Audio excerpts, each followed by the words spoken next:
이 영상은 최근 벌어지고 있는 이란 내 대규모 시위 관련 그 배경, 미국과 이스라엘의 개입 가능성을 현실적으로 진단하고 그와 관련된 유가 등 원자재, 주식, 그리고 암호화폐에 대한 영향을 살펴보는 내용입니다. 2025년 12월 28일, 이란 국민들은 거리로 나왔습니다. 이 시위는 하루아침에 폭발한 분노가 아니었습니다.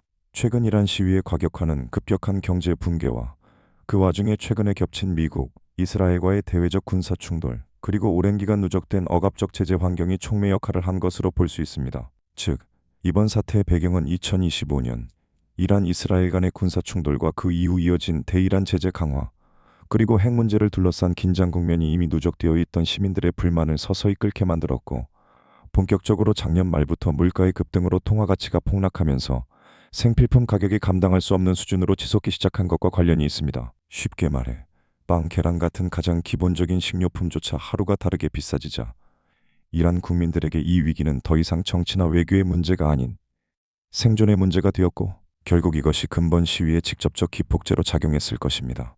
그리고 바로 그 지점에서 12월 28일에 대규모 항의 시위가 시작됐고, 이 시위는 단순한 불만 표출을 넘어 거리 충돌과 과격화 양상으로 빠르게 번지기 시작했습니다. 이날은 이란 사회가 임계점을 넘기 시작한 순간이었습니다.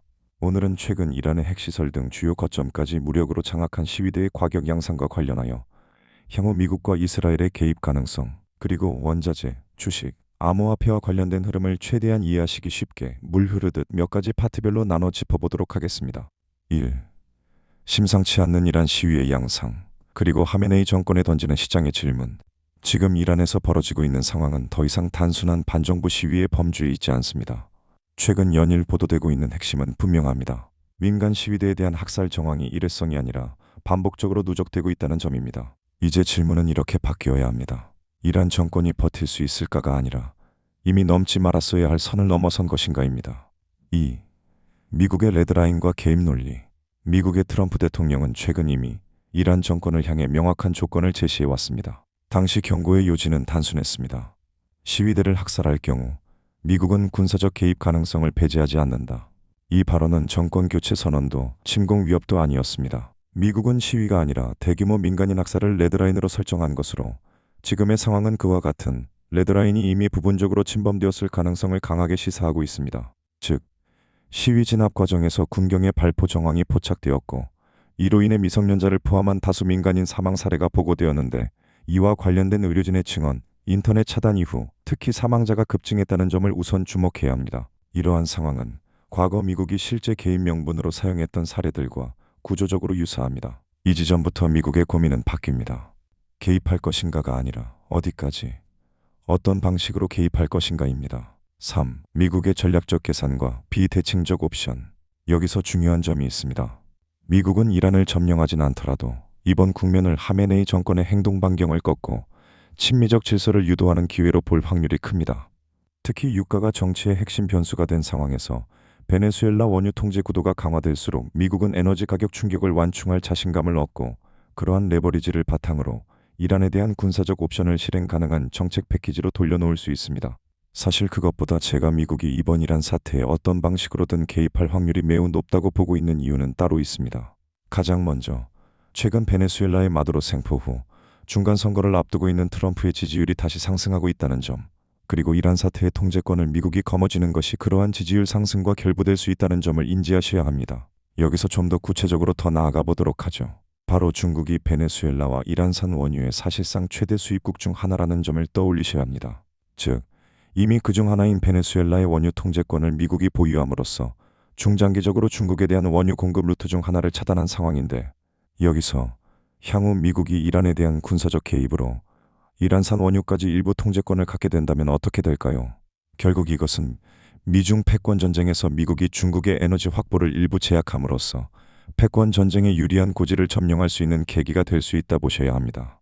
따라서 미국은 향후 이란 사태에 어떤 방식으로든 개입할 확률이 높고, 여기서 현실적으로 검토할 수 있는 선택지는 전면전이나 지상군 투입까지는 당장 아니더라도 우선적으로 고려할 가능성이 높은 것은 비대칭적 옵션으로 이란 정권의 핵심적인 통제 능력을 약화시키는 방식입니다. 다시 말해, 지휘와 통신 체계를 정밀하게 타격해 명령 전달과 현장 통제를 어렵게 만들고, 혁명 수비대 핵심 시설에 대해서는 제한적이지만 상징성이 큰 공습을 통해 정권의 행동 반경을 직접적으로 압박할 수 있습니다. 여기에 더해 사이버 공격과 해상 압박을 병행함으로써 군사적 경제적 부담을 동시에 가중시키는 시나리오도 충분히 현실적인 선택지로 거론됩니다. 즉, 미국이 염두에 두는 개입 방식은 대규모 병력 투입이 아니라 지상군 없이도 압박 효과를 극대화할 수 있는 비대칭적이고 제한적인 군사 개입일 확률이 현재로서는 좀 더 높다고 보고 있습니다. 4. 유가 통제 능력과 미국의 여건 변화. 여기서 반드시 짚어야 할 구조적 변화가 있습니다. 바로 미국의 유가 조절 능력이 과거보다 훨씬 커졌다는 점입니다. 최근 시장에서는 미국이 베네수엘라 원유에 대해 장기간 실효적 지배와 관리가 가능해졌다는 인식이 점차 확산되고 있습니다. 이 의미는 단순하지 않습니다. 과거에는 이란에 대한 군사적 조치가 즉각적인 유가 폭등과 글로벌 인플레이션 재점화를 불러올 수 있다는 점이 미국의 가장 큰 제약이었습니다. 그러나 지금은 다릅니다. 베네수엘라에 대한 원유 통제, 드릴 베이비 드릴과 같이 미국 내 자체 원유 생산 능력의 확대, 그리고 자체 전략적 비축유라는 여유 공간, 이 세 가지가 결합되면서 미국은 유가 충격을 흡수하거나 완충할 수 있는 전략적 공간을 확보하게 되었습니다. 5. 이스라엘의 시각과 군사적 전조. 다만 미국과 함께 한 가지 더 염두하셔야 될 나라가 있습니다. 바로 이스라엘입니다. 즉, 이스라엘의 시각에서 이번 사태를 다시 볼 필요가 있습니다. 이스라엘에게 이란 시위대 학살은 엄밀히 보면 사실 도덕적 분노의 대상이기보다는 전략적으로 현 정권의 체제가 느슨해지고 있다는 신호로 다가올 확률이 더 높습니다. 이스라엘이 바라보는 핵심 판단 기준은 비교적 명확합니다.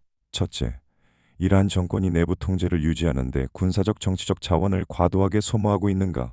둘째, 내부의 방공망, 정보망이 평시보다 느슨해졌는가? 그리고 셋째, 외부의 군사적 충격에 즉각 대응할 여력이 눈에 띄게 약화되고 있는가입니다.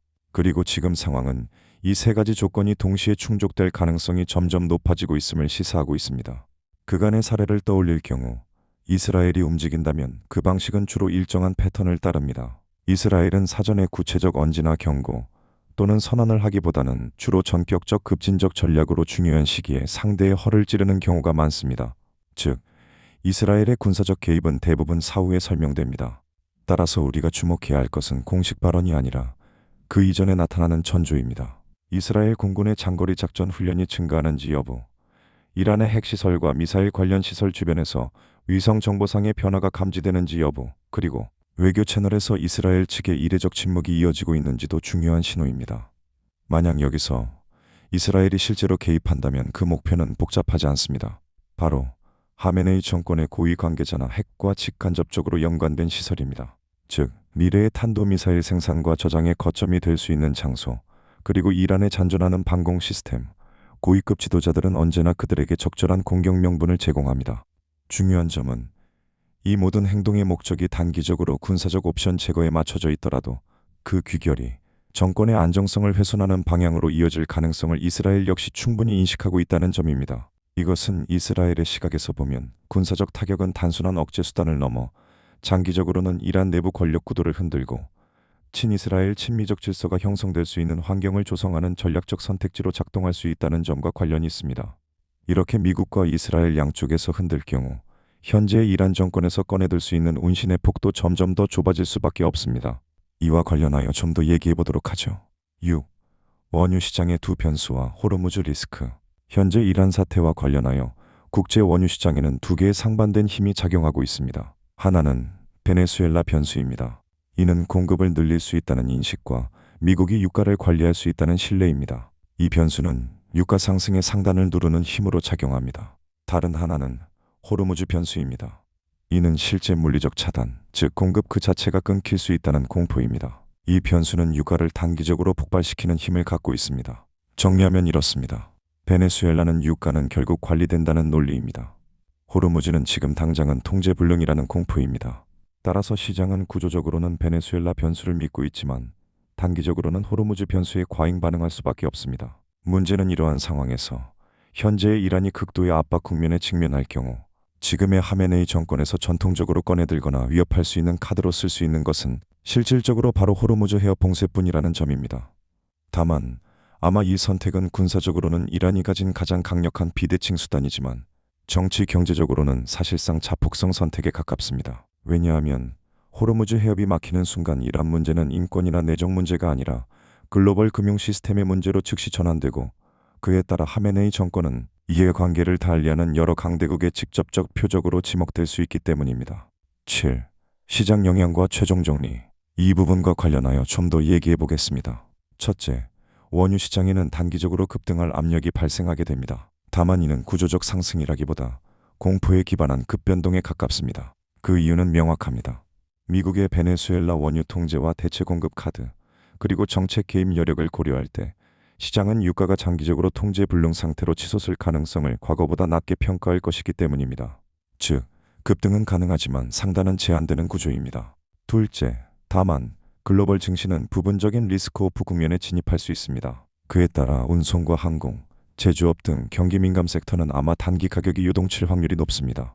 셋째, 시장의 자금 중 일부가 달러와 단기 국채로 빠르게 이동할 확률이 높습니다. 즉, 위험 회피 국면에서 일부 자금이 달러와 단기 국채로 이동할 가능성이 높으며, 이 과정에서 레포 시장의 담보 구조나 준비금 흐름의 왜곡이 발생할 경우 단기적인 레포 금리 급등과 유동성 스트레스가 나타날 여지도 있습니다. 아마 이때 신흥국 자산 등 위험 자산으로 분류될 자산군은 동시에 매도 압박을 받게 될 것입니다. 넷째, 이건 제가 평소에도 자주 강조드렸던 사항으로, 암호화폐 역시 초기에는 안전자산이 아니라 고위험 유동성 자산으로 인식되므로 그와 같은 동반 조정을 받을 가능성이 현재로서는 좀 더 높습니다. 이제 정리해 보겠습니다. 이란 사태는 단일 변수로 설명되지 않습니다. 그 이면에는 민간인 대량 학살 정황, 미국의 유가 조절 능력 확대, 이스라엘의 전략적 기회 인식이 있습니다. 그리고 호르무즈라는 최후의 비대칭 카드가 있습니다. 이 모든 요소가 하나의 압력솥 안에서 동시에 끓고 있습니다. 그리고 이 압력솥은 이미 임계점에 매우 가까워졌습니다. 앞으로의 관전 포인트는 단순합니다. 누가 먼저 되돌릴 수 없는 선택을 하느냐입니다. 그 선택이 이루어지는 순간 이란 사태는 지역 분쟁을 넘어 단기적이지만 글로벌 질서와 금융시장 전체를 흔드는 사건으로 전환될 가능성을 우리는 염두해야 할 것입니다. 시청해 주셔서 감사합니다.